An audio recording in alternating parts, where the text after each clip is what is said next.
Imagine owning a land 75 times larger than your country, not as a ruler, but as your personal playground and business. Now imagine millions dying so you can decorate your palace. This isn't fiction. This is the story of King Leopold and the Congo, a story so brutal it reshaped how the world sees human rights. In the late 1800s, Europe was racing to carve up Africa in what became known as the Scramble for Africa. But one man played the game differently: King Leopold II of Belgium.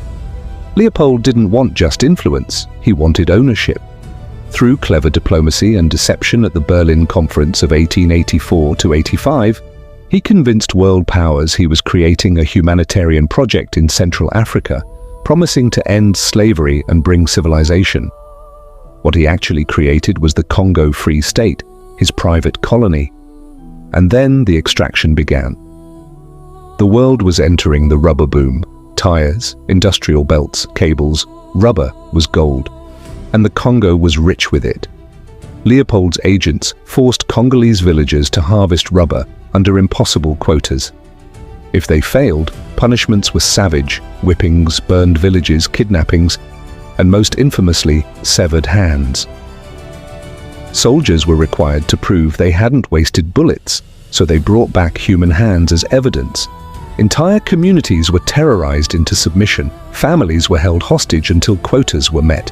Starvation spread because people couldn't farm while meeting rubber demands. Historians estimate that between 10 to 15 million Congolese people died during Leopold's rule from violence, famine, and disease. All of this for profit. Meanwhile, in Europe, Leopold was praised as a visionary. His wealth built grand monuments in Belgium, paid for in blood. But the truth couldn't stay hidden forever. Missionaries, journalists, and activists began exposing the atrocities. One of the first global human rights campaigns emerged, led by people like E.D. Morel and Roger Casement. Public outrage grew. By 1908, under intense international pressure, Leopold was forced to give up control. The Congo became a Belgian colony, not free, but no longer his personal empire. Leopold died a year later. He was never held accountable.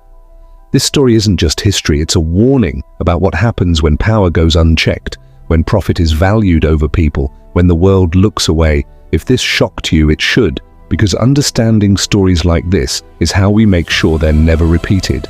Follow for more untold histories that shaped the world, and the ones still shaping it today.